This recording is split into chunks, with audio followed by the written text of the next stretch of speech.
Hello everyone, मेरा नाम अभिषेक है और आज हम देखेंगे रॉ एंड रियल की एक वीडियो जिसमें वो कैपिटलिज्म के बारे में बात कर रहे हैं। और ये मेरे one of the favourite subjects में से एक है। कैपिटलिज्म, कम्युनिज्म, जितने भी तरीके की आर्थिक पॉलिसीज़ हैं और समाज को चलाने की पॉलिसीज़ हैं, और देखते हैं वो क्या बात करते हैं और मैं उसमें क्या कंट्रीब्यूट कर सकता हूँ। तो लेट्स वॉच। अगर आपके घर में कोई किसी की तबीयत खराब हो गई, आप मेडिकल की दुकान पे जाते हो और वो दवाई आदमी कह रहा है अब मैं बेचूंगा 4,000 में। That's free market. कंजर्वेटिज्म मतलब मैं तुझे बहुत शॉर्ट में बताता हूँ। इट्स लाइक कि मार्केट या जितना भी इकोनॉमी को उसमें ये फ्री मार्केट होगा, डिसाइड कर सकता है वो बंदा। लेकिन एक और मार्केट की पॉलिसी होती है सप्लाई एंड डिमांड, जो कि इस चीज़ को कंट्रोल करती है। और जब वो ऑफ बैलेंस चली जाती है तो ये चीज़ ऑफ कोर्स ऑफ बैलेंस हो जाती है, जैसा कि जिम्बाब्वे वगैरह जैसी कंट्रीज़ में हो रहा है कि एक कार्ट लोड मनी लेके जाते हैं तो एक ब्रेड का पैकेट खरीद के आते हैं। सो राइट ऑफ द बैट यार थोड़ी सी गड़बड़ हो गई बात करने में। शताब कम से कम करते चले जाओ, मार्केट को पावर ज्यादा दो। कंजर्वेटिज्म का इकोनॉमिकल पॉइंट ऑफ व्यू ये होता है। तो कंजर्वेटिज्म इज प्रो कैपिटलिज्म, समझ रहा है? यस नहीं ब्रो, जो अमेरिकन पुरानी तो हो गई वो रेवोल्यूशन। नहीं यार, लिबरल होता है, जो लिबरलिज्म होता है वो फ्री मार्केट होता है। जो एडम स्मिथ था जिसने कैपिटलिज्म का जिसे जनक कहा जाता है फ्री मार्केट का, वो एक लिबरल था और वो लिबरल समझे जाते थे। क्या हो गया श्वेता भाई यार, आज आप लगातार ही जा रहा है गलत पे गलत है। क्या अगेंस्ट हो गई?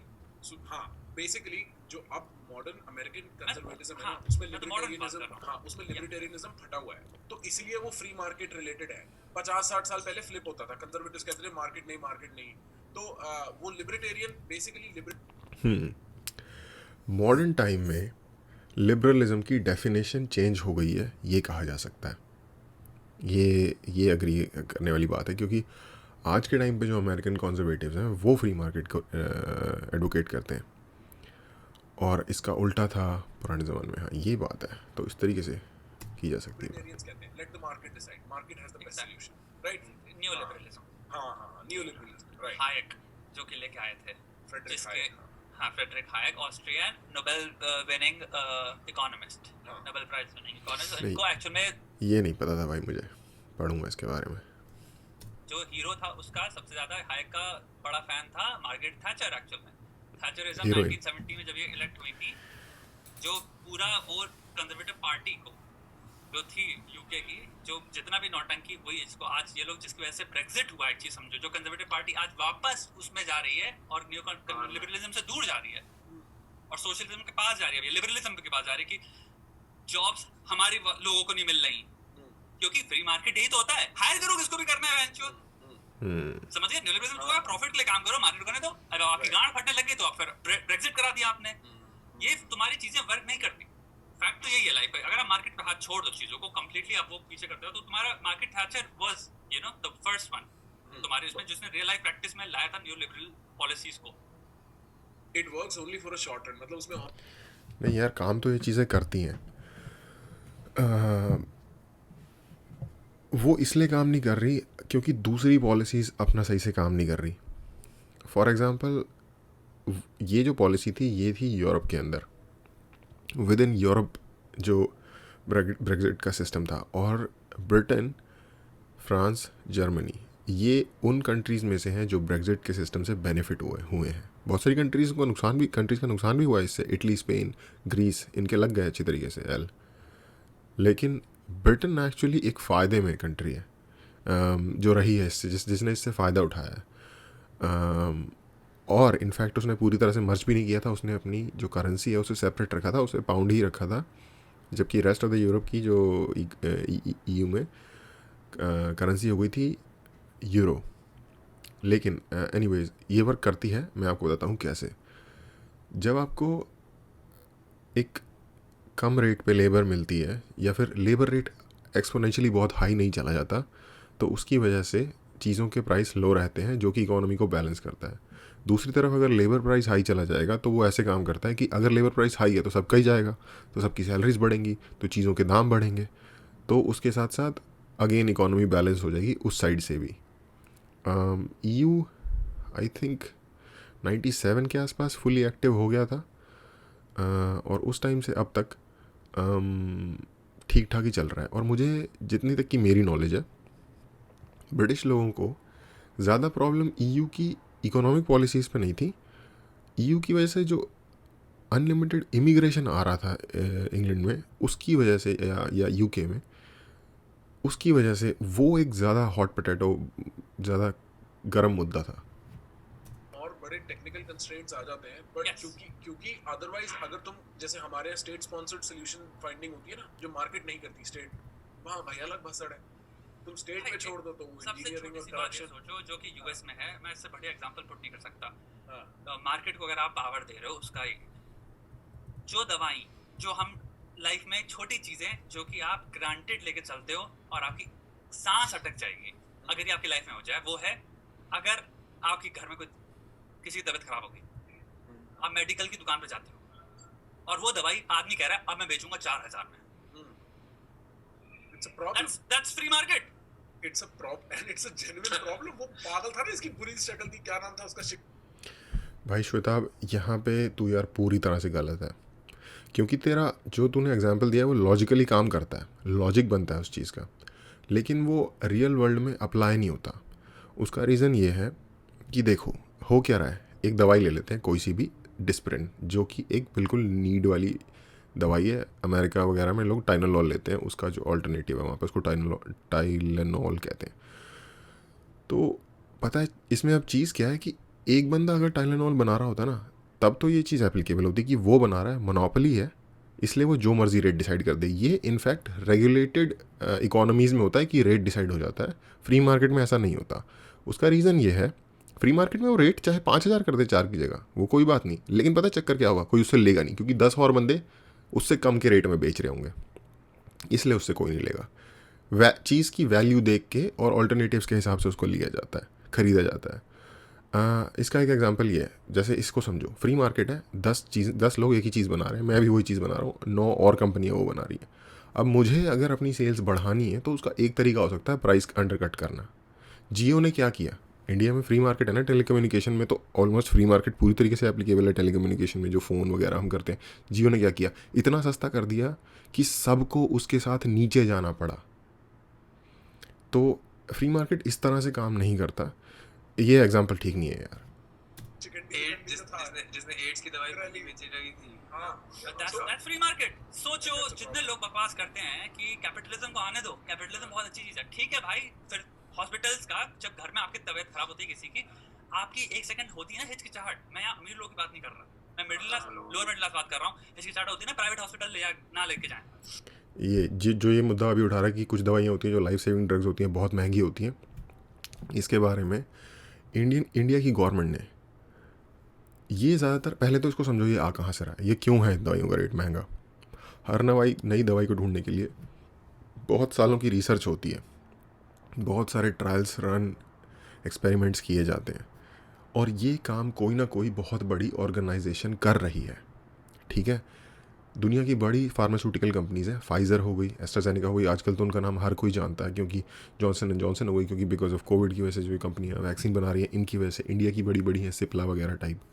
ठीक है, तो अब इसमें ये चीज़ है कि वो लोग कह रहे हैं कि यार हम बिलियंस ऑफ डॉलर इन्वेस्ट करते हैं हर एक रिसर्च को, हर एक नई चीज़ की दवाई फाइंड आउट करने को, तो हमको उसको रिकवर भी करना है और उस पर प्रॉफिट भी कमाना है। तो अगर वो वैसे नहीं करेंगे तो वो अगली दवाई को कैसे ढूंढेंगे। एक दवाई ढूंढ लेंगे तुम उसको फ्री में कॉपी कर लोगे, फिर अगली दवाई तो नहीं मिलेगी, पहली बात ये। बट इसकी भी बात सही है श्वेताब की कि भाई लोगों तक उसकी एक्सेस भी होनी चाहिए। तो इसमें काम आता है, फ्री मार्केट अपनी जगह है, बट अगर फिर गवर्नमेंट को उसमें इंटरवीन करके उसकी जो रिसर्च है उसको सब्सिडाइज करना चाहिए, जिसकी वजह से वो इतना ज़्यादा प्रॉफिट ड्रिवन प्राइस नहीं रखें, क्योंकि उनको भी रिकवरी करनी है। समझ रहे हो। और दूसरी बात ये है कि अगर आप ये चीज़ नहीं करोगे, ठीक है, अगर मान लो आप उसको नहीं रखने दोगे उसकी मर्जी का रेट, जो कि उसको इनफ प्रॉफिट और रिकवरी दे, तो अगली बार से वो नई दवाई कहाँ से, उसको इंसेंटिव कहाँ से मिलेगा नई दवाई ढूंढने का। इस बात को भी तो समझो। अगर सब कुछ सरकारी हो जाए तो सरकार तो करने से ही, सरकार तो देख लिया आपने कितनी इफेक्टिव है अपने खुद के काम में जो से करने हैं। आपको लग रहा है वो रिसर्च कर करके चीज़ें ढूंढेंगे? सोवियत यूनियन यही कर रहा था, क्या लगे हैं उसके वो भी आप देख लेना। ठीक है, और कहीं रिकवरी का कोई चांस नहीं है। जब भी आप रिस्ट्रिक्टेड मार्केट वाली कोई सिस्टम बनाते हो तो वहाँ पे टिरेनी अपने आप धीरे धीरे पैर पसारने लग जाती है, क्योंकि गवर्नमेंट को पावर आपने बहुत ज़्यादा दे दी, सिंपल बात है। इसलिए फ्री मार्केट है नेसेसिटी। उसमें हम ऐड ये कर सकते हैं जो श्वेता प्रॉब्लम बता रहा है उसके लिए, कि जो बंदा गरीब है, last person standing in the line, उसके लिए गवर्नमेंट इंटरवीन करे। उसके लिए गवर्नमेंट उसकी लाइफ सेविंग हेल्थ की जो चीज़ें हैं उसको, उसका प्राइस गवर्नमेंट सब्सिडाइज करे। कंपनी को उतने, फाइजर ने एक चीज़ ढूंढी, कंपनी को उतने पैसे मिलेंगे जितने वो मांग रहा है। अगर 4,000 की टैबलेट है तो कंपनी को 4,000 मिलेंगे, लेकिन उसको पे करेगी स्टेट, जहाँ तक लाइफ सेविंग की बात है। ऐसे अगर हम ये सिस्टम लाएं तो ये ज़्यादा बेटर होगा मुकाबले फ्री मार्केट को हटा देने के। इन्वेंशन रुक जाएंगी यार, नई चीज़ों की खोज रुक जाएगी यार। मतलब capitalism without checks on health care and education is not good capital. That's liberalism. That's it. You just defined liberalism. So you need to have like some healthcare, social security, इस 3-4 बिल्कुल। तरीके की चीजें तुम्हें गारंटी देनी पड़ेगी। थोड़ा State has to be government involved, को यस रेगुलेट करना चाहिए, क्योंकि अगर आपने किसी कंप्लीटली इंसान के हाथ में छोड़े, इसको पैसा कमाना है, तो वो दवाइयों के दाम जो आज यार रेगुलेट प्राइस पे नहीं कर सकते। आई मीन कर सकते हैं, प्राइस पे भी ऑफ कोर्स रेगुलेट कर सकते हैं। कोई 2 रुपये की चीज़ को 10,000 में बेचेगा तो ऑफ कोर्स गवर्नमेंट को उसके पीछे जाना ही चाहिए। बट अगेन वो एक ज़्यादा अच्छा तरीका नहीं है, ज़्यादा अच्छा सॉल्यूशन नहीं है रेगुलेट करना, मुकाबले इसके कि गवर्नमेंट उसे सब्सिडाइज करे लोगों के लिए। हेल्थ फ्री, ऑफ कोर्स जैसा कि प्रखर बोल रहा था, हेल्थ फ्री, एजुकेशन फ्री, ये तो, और इनफैक्ट अगर हो सके, अगर आपकी कंट्री के पास इनफ पैसे हैं तो हायर एजुकेशन भी फ्री। ये तो बिल्कुल बेसिक अंडरस्टैंडिंग की बातें हैं, क्योंकि सोशल सिक्योरिटी में आ जाता है ये। और बेसिकली अगर हम देखें तो इंडिया में ये चीज़ें फ्री भी हैं। इंडिया में सरकारी हेल्थ और एजुकेशन फ्री ही है। ये बात अलग है उनकी हालत बहुत ख़राब है, उनकी हालत जर्जर है, लेकिन वो है फ्री। Anyways move on. 30 रुपए मिल रहे हैं। एक रीजन है ना, हमारे सरकार ने वो मेडिकल शॉप्स खोल रखी हैं जिसमें दवाइयाँ सस्ती मिलती हैं। क्या नाम है? एग्जैक्टली, यही मैं कहता हूँ, डिस्पेंसरीज बोलते हैं उन्हें। बट है उनका पूरा सिस्टम है। And that's the thing, Delhi में उसे कहते हैं म्युनिसिपल डिस्पेंसरी, एमसीडी की डिस्पेंसरी। Next level. सब पता है, तू जब दवाई भी खरीदने जाता है ना तो भी तो अपना इंश्योरेंस कार्ड यूज करता है। सोचो लोग हाँ, ये US समझ में। सकते हैं जब नहीं ले सकते वहाँ। जब पप्पू चूसने बैठ जाते हैं ना कैपिटलिज्म का। ये चीज मैं सोचता हूँ, कभी लोग सोचो कि अगर आपके घर में किसी की तबीयत खराब हो और आपके यहाँ भी हमारे सोशलिज्म जो हॉस्पिटल चल रहे हैं गवर्नमेंट द्वारा, जिसमें इतने कम में इलाज हो जाता है आपका, यस वर्क उनकी बहुत खराब है, चीजें हालत खराब है, यस, बट फिर भी हैं। इमेजिन करो सिंपल तुम्हें प्राइवेट अस्पताल जाना जहाँ पे लेटाने से लेके वो बस वो अपना पैसा बनाने बैठे हैं। बेड का इतना बनाएंगे, एसी का इतना बनाएंगे, बहन की। यार श्वेता, अगेन भाई बहुत ज़्यादा आप चीज़ों को तो यार ऐसे देख रहा है कि वन साइडेड व्यू में, जो कि तेरे से मैं एक्सपेक्ट नहीं करता, क्योंकि तू काफ़ी लाइक इंक्लूसिव व्यू लेता है चीज़ों का। तो आई डोंट नो सिर्फ ये बहस के लिए यहाँ पे बात हो रही है या नहीं, बट ऐसा कहीं भी पूरी दुनिया में एग्जिस्ट सिस्टम नहीं करता यार, कि जहाँ गवर्नमेंट कुछ भी जिम्मेदारी नहीं ले रही हेल्थ की। अमेरिका में भी ऐसा सिस्टम 100% एग्जिस्ट नहीं करता। कुछ जगहों पे होगा, बट उसका एक ख़ास तरीका है। उसकी प्रॉब्लम को समझो। वहाँ जो बड़ी बड़ी हेल्थ इंश्योरेंस कंपनी है और गवर्नमेंट है, उनका आपस में सेटअप है, इसलिए वो लोग ऐसा करते हैं। और उन लोगों के पास और भी बहुत सारे ऑप्शन है, क्योंकि वहाँ की करेंसी इतनी हाई है, डॉलर का रेट इतना हाई है कि वो मेडिकल टूरिज्म के लिए दूसरे देशों में भी जाते हैं। अगेन ये ऐसा नहीं कि उनकी गवर्नमेंट उन्हें प्रोवाइड कर रही है ये, लेकिन फॉर एग्जांपल मैं एग्जांपल देता हूँ, न्यूयॉर्क स्टेट में हेल्थ फ्री है, यूनिवर्सल हेल्थ केयर है न्यूयॉर्क स्टेट में। ऐसा ही डिफरेंट स्टेट्स में डिफरेंट सिस्टम्स हैं, क्योंकि वो एक फेडरल कंट्री है। तो आई डोंट थिंक पूरी दुनिया में ऐसा कोई सिस्टम एग्जिस्ट करता है कि जिसको क्या कहेंगे, जिसको 100% रोबोटिक कैपिटलिज्म, जिसमें कि ह्यूमन पेन और सफरिंग का कोई सोचा ही नहीं जा रहा। आई थिंक तू ये कह रहा है कि आप लिबरलिज्म बन जाएगा अगर कैपिटलिज्म में आप फ्री सोशल वेलफेयर दे दो तो ये लिबरलिज्म बन जाएगा। बट यार ओरिजिनल लिबरलिज्म कैपिटलिज्म का ही पार्ट है। I mean original capitalism liberalism का ही एक सेक्शन है, वो पूरा वैसे ही डिफाइन होता है। यहाँ कैसा बिल बनाते हैं 5-6 मेरे भाई को भी कोविड हुआ था, ठीक है, उसका 2.5 लाख का बिल बना हॉस्पिटल में जाके ठीक होने का। भाई मैं ना वो तो चलो उसका मेडिक्लेम था तो वो खुश हो गए, पर बना, फिर नहीं होता मेडिक्लेम तो क्या करते हैं? मैं सरकारी एक हॉस्पिटल में बारी जाते नहीं। सुन, मैं एक बार अमेरिका लैंड किया और लैंड करते ही ना मेरे को खांसी थी, हाँ ठीक है, दिस इज प्री कोविड, जब खांसी होना नॉर्मल होता था। भाई बहुत खांसी बढ़ गई, मैं डॉक्टर के पास गया वहाँ पे हॉस्पिटल, ठीक है, कॉलेज के बगल में हॉस्पिटल था, ब्लड टेस्ट वगैरह किए, मेरे को निमोनिया निकला, सिर्फ वाह। ब्लड टेस्ट के $2000। $2000 यानी कि ले लियो मैंने। 1,80,000। 80,000 रुपए। फिर वो उसके ऊपर इंश्योरेंस लग सवा गया, तो मेरे को लाख, देना कुछ 1.5 लाख रुपए। देना मेरे को $50 ही पड़ा, क्योंकि बट इंश्योरेंस तुम और ये सब लग इंश्योरेंस गया। दे रहे हो और इंश्योरेंस पे अच्छा खासा होगा ना तुम्हारा। हाँ हाँ हाँ, वो कितना है कॉलेज महीने का? फीस में, कॉलेज फीस में ही तो वो included है। तुम्हारा कॉलेज फीस में इंक्लूडेड था, लेकिन कॉलेज फीस भी तुम्हारी तगड़ी तगड़ी थी ना। बहुत तकलीफ, बहुत। यार अगर ये कोलंबिया में पढ़ता था तो यानी कि ये न्यूयॉर्क में पढ़ता था। न्यूयॉर्क में स्टूडेंट्स के लिए फ्री हेल्थ केयर है, अभी तो है, बट एनीवेज पता नहीं इसका प्लान क्या होगा, डिफरेंट हो सकता है। अभी तो है। The point is कि हाँ, तुम हेल्थ केयर पे पर सेमेस्टर यूएस में कॉलेज की fees So- I would imagine 40 से 30 से 50 लाख है।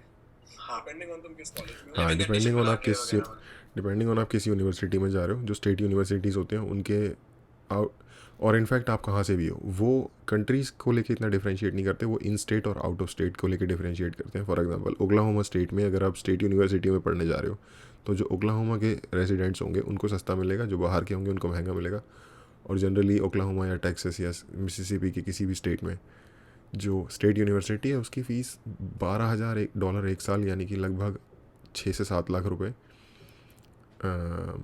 से लेकर 15-20 हज़ार तक भी हो सकती है। और जो महंगे आईवी लीग कॉलेज हैं जैसे हार्वर्ड हो गया, SCU सदर्न कैलिफोर्निया यूनिवर्सिटी हो गई, वो आईवी लीग में नहीं आती वैसे, इनकी फ़ीस जाती है $60,000 पर साल, सिर्फ फ़ीस के हिसाब से। तो 12,000 से लेकर 60,000 पर साल तक की रेंज है। वगैरह तो हो जाएगी। Tuition हर लगा सेमेस्टर के 30 से 40-50 लाख दे रहे हो। सब ऑब्वियसली थोड़ा मेडिकल मैं मैथ करके देख लेता मैं UCLA या USC का चेक कर रहा हाँ, था। यूएससी की बात कर इतना रहा हूँ, है, 36 से 40 लाख था यूनिवर्सिटी ऑफ semester सदर्न में। कैलिफोर्निया। तब बढ़ी गई होगी इन्फ्लेशन। उसकी $60,000 के आसपास फीस है मैं साल बता की। रहा हूँ, जब मैं तुम्हारा 22-23-24 साल का हुआ करता था, मेरी गांड में औकात नहीं थी इतनी, तो मैंने कहा ये रहने दो। साल हमारे भी देख सपने। रहा होगा, क्योंकि कोलंबिया की भी अभी भी इतनी नहीं है, मेरी होगी उससे कम होगी, उससे काफी। But I tell you something, जो ये यूएससी यार एक बहुत ही एलीट स्कूल है, बहुत ही रिच लोग वहाँ पढ़ने जाते हैं। अमेरिकन्स भी उसको बहुत कम अफोर्ड कर पाते हैं। कोलंबिया फॉर एग्जांपल, कोलंबिया की उससे $20,000 2/3 यूएससी की पूरी फीस का 2/3 कोलंबिया की फ़ीस है। ये आर्गुमेंट है ना ऑन द इकोनॉमिक पॉलिसी है, anchor at capitalism and then adjust towards sanity instead of anchoring at socialism and then yes exactly. And that's the like thing, that ये is the way you think about it. जितने लोग सुन भी रहे हैं, इनको words में मत फंसो, इनके अंदर क्या चीज़ है वो समझो। ऐसे समझो कि अगर आपको घर में किसी के लिए दवाई लेने जानी हो और आप अभी 30 में लेके आ रहे हो, you are taking for granted something जो आप अभी आइडिया नहीं करो, दूसरे कंट्रीज में अवेलेबल नहीं है सिस्टम ये। यूके में मेरे ख्याल से एनएचएस है, एनएचएस यूके में एनएचएस है, यूनिवर्सल हेल्थ केयर। कनाडा में यूनिवर्सल हेल्थ केयर फ्री है यार, सरकार देती है इंश्योरेंस, जितने भी लाइफ सेविंग चीज़ होती है वो फ्री होती हैं यार। हेल्थ, एजुकेशन और फूड सिक्योरिटी, ये 3 चीज़ें प्रोवाइड करना, और शेल्टर भी, ये 3-4 चीज़ें प्रोवाइड करना गवर्नमेंट का काम है। अमेरिका में जिस तरीके से लोग पोर्ट्रे करते हैं कि बहुत बुरे हालात हैं, उतने बुरे हालात हैं नहीं एक्चुअली। बहुत सारे तरीके होते हैं जिनके थ्रू आप हेल्थ इंश्योरेंस ले सकते हो। और जो परफेक्ट कैपिटलिज्म है ना, फॉर एग्जांपल श्वेताब, क्योंकि तू इतनी बुराई कर रहा है इसलिए बता रहा हूँ, तू इतना ज़्यादा लाइक काइंड ऑफ एंटेगनाइज कर रहा है इस चीज़ को, इसलिए बता रहा हूँ। कैपिटलिज्म का ही एक पार्ट हेल्थ इंश्योरेंस कंपनीज होती हैं। अगर उनके रूल्स बहुत, अगर कैपिटलिज्म है तो 100% ट्रांसपेरेंट रूल्स होने चाहिए। 100% ट्रांसपेरेंट रूल, और क्या कहते हैं, जायज़ उसकी अगर फ़ीस हो, जो कि ऑफ कोर्स कंपटीशन होगा तो जायज़ ही होगी फ़ीस। अगेन मैं पहले ही कह दूँ, ये सब कुछ करना पॉसिबल नहीं होता। कोई भी 100% किसी भी सिस्टम को प्रॉब्लम से मुक्त करना आसान नहीं होता। तो भाई इंश्योरेंस लेंगे ना, उससे हो जाएगा ना हेल्थ का इलाज यार। समझने वाली बात है। मतलब साल भर का चलता है एनएचएस। बहुत सॉलिड है। बहुत देखो, यूके नहीं, यूरोप बहुत मेजॉरिटी में इज लिबरल, हाँ दे आर हाईली सोशलिस्टिक। तुम्हारे यहाँ का तुम्हारा पूरा सिस्टम सोशलिस्टिक है। आपको सिंपल एक इंश्योरेंस लेना है, मिनिमम उसका आपको भरना है, आपका सब कुछ फ्री है। सब कुछ फ्री है, एग्जैक्टली। सारी ज़्यादा सब कुछ फ्री है। उसके बाद होता किसी देश में, ये कहीं नहीं होता, ये सिर्फ यूरोप में है। हाँ, पता है, इसी मैं लेकिन यूरोप कनाडा में भी है दोस्त। की बात कर रहा हूँ ना। legitimate महीने के $70 देने होते हैं, पूरी सबका फ्री हो जाता है। और इनफैक्ट उससे बहुत ज़्यादा पैसे गवर्नमेंट डिफरेंट तरीके की चीज़ों में वापस ही दे देती है। यूरोप की लोग बात इकोनॉमिक्स पे कमेंट करते हैं ना, मैं वेल्थ ऑफ नेशन पढ़ी हुई है, मैं लेजिटिमेटली वेल्थ ऑफ नेशन से पढ़ना शुरू किया हूँ इकोनॉमिक का। ठीक है, ये हो गया मार्क्स, हो गया रिकार्डो, हो गया फलाना, इसके बाद तेरा मिल्टन फ्रीडमैन हो गया, तेरा जितने भी है केन्स वेन्स। और भाई एडम स्मिथ ने जब कैपिटलिज्म की फाउंडेशन ले भी करी थी ना, उसने तब भी बोला था भाई यहाँ डेंजर है, ध्यान से यहाँ पे ये हो फूक के कदम रखिए। हाँ, वो वेल्थ ऑफ नेशन का ही लल्लू पकड़ रखा है, सबने उसी को चूस के भैया वही क्या। तो तुम समझ लो कि even he the father who wrote this whole idea had notions about it that were not perfect. He was like, यहाँ problem हो सकती है, right? And we need to protect ourselves against those problems. So perfectly market based economy has never been a solution, bro. हो ही नहीं सकती ना। और perfectly market based economy 100% market based economy कहीं पे एग्जिस्ट भी नहीं करती है यार। मैं बस ये बोल रहा हूँ, देखो हम कई बार सोच लेते हैं यार लोगों को समझ में नहीं आ रहा। मुझे लगता है कि हम, जो कि मेरी भी प्रॉब्लम थी एक बहुत बड़े लेवल पर, सब लोग ज़्यादातर लोग समझदार होते हैं, वो पिटफॉल्स को देख लेते हैं पहले ही, वो सेफ्टी नेट्स बनाने की सोच लेते हैं, और इस तरीके के डिसीजन सिंगल हैंडेडली शायद नॉर्थ कोरिया जैसी कंट्री में लिए जाते हो, जो कि अपने आप में ही एकमात्र है पूरी दुनिया में। बट हर जगह ऐसा नहीं होता, हर जगह कभी भी इस तरीके का कोई फैसला होता है उसमें बहुत बड़ी एक कमेटी होती है, उसमें डिफरेंट टाइप के लोगों से आउटपुट लिया जाता है या इनपुट लिया जाता है, और लोग इंटेलिजेंट हैं, हमें इस बात पे काइंड ऑफ एतबार करना होगा, और तभी हम थोड़ा सा फ्री माइंड से जी पाएंगे। इमोशन खत्म ना। अमेरिका में भी नहीं है, लेकिन काफी डीरेगुलेशन है अमेरिका में, उसका आप देख लो। अमेरिका में भाई तुम्हारा भी आई नहीं रिपोर्ट, क्या नाम है, पूरे पैंडेमिक में $400 बिलियन कमाया है सिर्फ 10 लोगों ने। $400 बिलियन सिर्फ 10 लोगों की वेल्थ में इतना फर्क आया। ये है भाई कैपिटलिज्म का, आपको वो दिखता है। which I think नहीं तो ये नेसेसरीली बुरी चीज़ क्यों है? अब मान लो जिसने जूम में इन्वेस्ट किया होगा, या जो जूम के ओनर्स हैं या फाउंडर्स या शेयर होल्डर्स हैं, उनकी वेल्थ में हुआ होगा इंक्रीज़, गूगल की वेल्थ में इंक्रीज़ हुआ होगा बहुत ज़्यादा, फेसबुक की वेल्थ में इंक्रीज, जितनी भी ऑनलाइन टेक्नोलॉजी कंपनीज हैं इनकी वेल्थ में इंक्रीमेंट हुआ होगा। बिकॉज ये जो सारा सीन हुआ है, इसकी वजह से जो सर्विसेज वो प्रोवाइड कर रहे थे उनकी सर्विसेज की इंपॉर्टेंस बढ़ गई, रेलेवेंस बढ़ गई।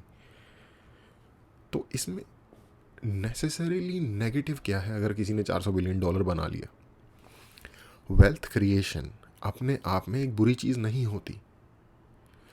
वेल्थ का बहुत ज़्यादा हाई लेवल पे लाइक अनईक्वल डिस्ट्रीब्यूशन एक बुरी चीज़ होती है, जो कि यूएसए में प्रॉब्लम है। तो उसका इलाज ये है, यार ये कोई ना कोई जाता ही रहता है, उसका इलाज ये है कि गवर्नमेंट सेफ्टी नेट्स बनाए लाइन के लास्ट में खड़े हुए लोगों के लिए। उसको शताब लिबरलिज्म कह रहा है, ठीक है, बट उसको सपोर्ट तो मार्केट इकोनॉमी ही कर रही है ना यार। अमेरिका आज भी दुनिया की सबसे बड़ी इकोनॉमी है ना, यहाँ पे हाईएस्ट लिविंग स्टैंडर्ड है दुनिया में लोगों का। by itself is not a bad indicator. I don't know why you think यही मैं भी so. कह रहा हूँ, exactly. मतलब trickle down, all that good stuff, वो सब नीचे आ जाता है, तो मतलब ये this fact it has a wow factor to it, not definitely the worst fact on the table. I But think that's the point ना, कि जब But 4-10 see लोग the 400 social- बिलियन कमाते हैं, वो नीचे नहीं आता। एंड द बिगेस्ट डेमोन्स्ट्रेशन वो था पनामा पेपर्स। हाँ, for sure, एक्चुअली में it doesn't trickle down, it goes to offshore accounts. there is ये प्रॉब्लम है, अगर ऑफशोर अकाउंट्स में जब मनी जा रही है ना तब प्रॉब्लम है। बट प्रॉब्लम ये है यार कि ये जो ज़्यादातर जो ये टेक कंपनीज़ हैं, जिन ये इस 400 बिलियन का बहुत बड़ा ओवरवेलमिंगली मेजॉरिटी अमाउंट कमाया हुआ टेक कंपनीज़ ने और शेयर इन्वेस्टर्स ने, वो लोगों का पैसा वाइट होता है, उनको ज़रूरत नहीं पड़ती ऑफशोर अकाउंट में भेजने के लिए। तो ये है यहाँ समझने वाली बात। उसमें तो अमित जी भी फंसे थे। जोर से मत बोल यार, बंद हो क्या जाएगा यार। अमीर लोग एक्चुअली में उसको ये नहीं करते कि इतना बोनस आ रहा है, आओ अपने नीचे जो काम कर रहे हैं सबको थोड़ा सा वो नहीं करते। डिविडेंड्स में या किसी भी चीज में हम देते हैं, थोड़ा शेयर करते हैं, सबको कमाएं। वो नहीं होता, नहीं होता वो भाई। कहते हैं भाई सब अपने पास ही रखो। साइड देखना, जो इसका जो flip side socialist move in लोगों ने अमेरिकन्स ने किया, स्टिमुलस चेक वाला, वो कितनी बर्बादी है, ठीक है। और ये सेम चीज अगर अरे यार $3 ट्रिलियन अभी तक दे चुके हैं। इंडिया की पूरी इकोनॉमी $3 ट्रिलियन की नहीं है जितना ये अभी तक कोविड स्टिमुलस में खर्च कर चुके हैं। तो वो भी तो देखो यार, वो भी तो पब्लिक वेलफेयर पे ही खर्च हो रहा है ना पैसा। 400 बिलियन और 400 और 3000 में 3 ट्रिलियन होते हैं, $3000 बिलियन। तो समझो उस बात को भी। अगर तू देखेगा ना, मैं I come across this every now and then, कोई कह रहा है जो हमारे लिए वोट करेगा उसको हम फ्री वैक्सीन देंगे, जो हमारे लिए हाँ, तो ये vote तो करेगा। हुआ है। वो So किसने with- किया? अरे ब्रो, दुनिया भर के अभी प्रचार बिहार चल में रहे हुआ हैं, है। पंजाब में कहीं कहीं। अच्छा, तो इंडिया की बात कर रहा, मैं वही हाँ, सोच रहा बाहर कहाँ से हो गया ये? सो यू सी लाइक यार, ये तो फुद्दू बात है। मैं ना एक जर्नलिस्ट था इंडियन, मैं उसका नाम नहीं लूंगा, मेरा वहाँ पे दोस्त था, सीनियर था, मतलब मेरे से डबल उम्र का होगा, वो जर्नलिज्म स्कूल में पढ़ रहा था, कोलंबिया जर्नलिज्म या किसी और स्कूल में। मैं उसके साथ एक दिन बैठा, मैंने उससे बात करी, मैंने बोला क्या सिचुएशन है हमारी जर्नलिज्म में, इतना प्रॉब्लम क्यों है? कहता है तुम तब अलाइव नहीं थे जब स्टेट स्पॉन्सर्ड जर्नलिज्म थी। कह रहा है तब तो तुम कुछ बोल ही नहीं सकते। कहता है भाई अखबार में सारे स्पॉट्स अगर एडवर्टाइजिंग के सरकार ने खरीद रखे हैं, तुम लिख के देखो ना एंटी स्टेट आर्टिकल। तो वो एक अलग ही डेविल है ऑन द अदर साइड, जहाँ स्टेट कंट्रोल आ जाता है ना इंडस्ट्री का। बिल्कुल बिल्कुल, स्टेट कंट्रोल, हम ब्लैंकेट स्टेटमेंट बात कर ही नहीं रहे ना। हाँ, right, we have to be अब लाइक, छोटी सी बात है, एयर इंडिया आई सपोर्ट, बेचो, बेचो यार, क्यों हाँ, सरकार सिंपल एयरलाइन बात चला है। रही हाँ। है? सही बात है, क्या मतलब है यार एयरलाइन एग्जैक्टली। चलाने का? तुम वो डिफेंस तुम करो। क्यों तो देख, हर चीज में नुआंस है भाई। हाँ, हर चीज में स्टेट नुआंस कंट्रोल है। मतलब ये नहीं है कि भाई अगर मैं कह रहा हूँ कि सोशल इंस्टीट्यूशंस थोड़े इंपॉर्टेंट होते हैं, यानी कि अब मैंने क्यों इसलिए एग्जांपल दी, फार्मेसी। अबे भाई गरीब इंसान, मैं अरे यार देखते हैं यार, बगल में कोई डॉक्टर हैं, वो 50 रुपए लेते हैं, अगर वो खुद एक बहुत अच्छी काम कर रहे हैं। पहले तो गरीबों के लिए उन्होंने अगर खोल रखा है एक जगह पे, और 50 रुपए का पर्चा काट रहा है आदमी इंसान, अगर 2021 में भला इंसान है, ऐसे डॉक्टर भी एग्जिस्ट करते हैं जो कि खुद से, अब तुम उसको चैरिटी नहीं कहोगे, तुम उस इंसान को एक्चुअली सोशलिस्ट कह सकते हो, क्योंकि वो प्रॉफिट बिल्डिंग में कट करके वो कह रहा है यार दूसरे का थोड़ा भला हो जाए तो मैं थोड़ा सा प्रॉफिट करूंगा, थोड़ा सा आपके पास ही कम आपके वो आएगा और आप सबका इलाज हो सकता है। दवाई सब लोगों ने लिखा है नहीं यार, वो चैरिटी ही है। वो चैरिटी इसलिए क्योंकि वो एक इंडिविजुअल कर रहा है, गवर्नमेंट द्वारा इंस्टीट्यूट नहीं हो रही वो चीज़, या गवर्नमेंट के द्वारा नहीं संचालित हो रही वो चीज़, है ना। इसलिए वो चैरिटी है, क्योंकि वो जो भी कोई इंसान ऐसा करता है ना, वो अपने खुद की जो क्या कहेंगे कॉन्शियस है, उसके बेस पे जो उसकी खुद की जो उसकी कंडीशन है, जो कि शायद ऑफकोर्स स्टेबल, अगर वो ऐसा कुछ कर पा रहा है तो, या फिर उसके पास साधन है ऐसा करने के, तो वो चाहता है कि मैं कुछ भला करूं, तो ऑफकोर्स ये चैरिटी ही है। ये काइंड ऑफ सोशलिज्म नहीं है। सोशलिज्म इस तरीके कोई भी सिस्टम इंस्टीट्यूट होता है गवर्नमेंट के द्वारा स्टेट लेवल पे। यहाँ पे तुम्हारे जनरल मेडिसिन या something, you know, Ayushman Bharat या जो भी जो लिख रहे हैं, जो भी है, वो सरकार क्या कह रही है, भाई हम एक कैप पुट कर देंगे, जिससे क्या होगा भाई, इसके ऊपर फार्मेसी या फार्मास्यूटिकल कंपनियां आपका काट नहीं सकती। किसका भला हो रहा है भाई? हमारा भला हो रहा है ना। सिमिलरली भाई गवर्नमेंट अस्पताल क्या होते हैं, यही होता है ना कि आपको इसके अंतर्गत लेना पड़ेगा। तुम्हारे केजरीवाल ने किया था, किसने किया था, कि केजरीवाल जितने ने भी इलाज हो रहे हैं, कई बार क्या होता है जनता गवर्नमेंट क्लिनिक टाइप अस्पतालों को में, स्टार्ट बड़े किया। डॉक्टर होते हैं, ये आपको क्या करेंगे, साइड से, पहले सामने से मना कर देंगे हम नहीं कर पाएंगे, अवेलेबल नहीं है, साइड से आपको नंबर पकड़ा के आपको नंबर देते हैं 1 करोड़ 2 करोड़ समथिंग का, हम कर देंगे इलाज आपका। इसने इसके खिलाफ वो करवाते हैं कि अगर आपसे भी कोई करे, आप वो करो, फाइल करो उस इंसान के खिलाफ। ये कर ही नहीं सकता, लॉ के हिसाब से उसको अगर यू नो आप गए हो डॉक्टर के पास, उसको इलाज करना है, करना पड़ता है। अगर तो अगेन यार, श्वेता, अब यहाँ पे थोड़ा सा बहुत ज़्यादा काइंड ऑफ कह सकते हैं कि डेफिनेशन में फ़र्क है मेरी और श्वेताब की इधर, ये भी हो सकता है। लेकिन मुझे लग रहा है कि श्वेताब काइंड ऑफ बहुत ज़्यादा वन साइडेड एंटागनिस्टिक व्यू ले रहा है इस पर्टिकुलर टॉपिक पे। हेल्थ, एजुकेशन, फूड सिक्योरिटी और शेल्टर, जिसे कहते हैं बेसिक वेलफेयर, ये 4 चीज़ें छोड़ के गवर्नमेंट को किसी भी चीज़ में नहीं डालना चाहिए अपना हाथ बिजनेस वाइज। जनता की जो, इसके बाद वो ज़्यादा से ज़्यादा रेगुलेट कर सकते हैं। कोई ओवर चार्ज तो नहीं कर रहा बहुत ज़्यादा चीज़ों का, ठीक है। मार्केट को बस वो इससे ज़्यादा इफ़ेक्ट नहीं कर सकते, ठीक है। और उसकी भी अगर कोई एक्सट्रीम एग्जांपल हो तो उसमें इंटरवीन करना ज़्यादा सही रहेगा मुकाबले एक बिल्कुल छोटी छोटी बातों में। क्योंकि जब आप गवर्नमेंट को ये सारी पावर दे देते हो ना, तो एक तरीके का लाइसेंस राज जो कि इंडिया में था वो काबू हो जाता है। उसका मैं एग्जांपल दे देता हूँ यार, ठीक है। पूरी इंडिया की 1947 से लेकर 1991 तक, जब तक कि हमने लिबरलाइज नहीं किया अपनी इकोनॉमी को, बंटाधार नीचे की तरफ ही जाता गया है। हमने सोवियत मॉडल अपनाया था सोशलिज्म का, पब्लिक सेक्टर यूनिट्स बिल्ड करते थे हर चीज़ से रिलेटेड, सारी नीचे ही जा रही है ना यार, कहीं कहाँ हुआ बेनिफिट, ठीक है। एयर इंडिया का तूने खुद एग्जांपल दिया, ठीक है। सरकारी हॉस्पिटल भी कौन सा ज़्यादा एफिशिएंट होता है, सरकारी या प्राइवेट? किसी एक इंसान को पूछोगे ना कौन से हॉस्पिटल में जाना है, वो हमेशा चुनेगा ऑप्शन, पैसा मैटर नहीं करता, वो चुनेगा प्राइवेट। तो हमें शायद सरकारी हॉस्पिटल बनाने की जगह गवर्नमेंट को प्राइवेट हॉस्पिटल्स को सब्सिडाइज करना चाहिए, ये होना चाहिए। इंश्योरेंस जो वेस्ट का सिस्टम है बेसिकली यूनिवर्सल हेल्थ केयर का, वो सिस्टम होना चाहिए, और वो फ्री मार्केट ही फॉलो कर रहे हैं यार। बट वो कुछ चीज़ों के अंदर वो जनता को राहत देते हैं, और वो पूरी तरीके से लाइक हैंड इन हैंड जाता है फ्री मार्केट के साथ। और हम उन सारी सोसाइटीज़ को देख रहे हैं कि वो they are doing all very very well.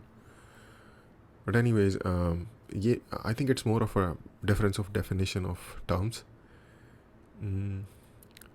Anyways मज़ा आया देख के, थैंक यू सो मच। और जो लोगों को, अगर किसी लोगों को जानना है जो इस वीडियो से रिलेटेड कि कौन सी कंट्री है जो सबसे ज़्यादा बेनिफिट देती है अपने लोगों को, तो वो है फ्रांस। सब कुछ वहाँ ऑलमोस्ट फ्री है, बेसिक जो एजुकेशन वगैरह है और हेल्थ है, और वो सबसे ज़्यादा फ्री अपने लोगों, अपनी कंपनीज़ को उन्होंने रूल ऐसे बनाए हुए हैं कि वो फ्री टाइम और लीस्ट वर्किंग आवर्स देती है, फ्री लीव्स साल में सबसे ज़्यादा, और लीस्ट वर्किंग आवर्स हैं वहाँ पे वीकली। तो अगर किसी को बिल्कुल आराम वाली लाइफ चाहिए जो गवर्नमेंट प्रोवाइड करे, जिसमें लाइफस्टाइल मस्त हो, तो फ्रांस जाओ। एनीवेज आज के लिए इतना ही। अगर आपको कॉन्वर्सेशन पसंद आई तो लाइक करो, अगर नहीं पसंद आई तो कमेंट करके बताओ क्यों, और सब्सक्राइब करो। Thank you.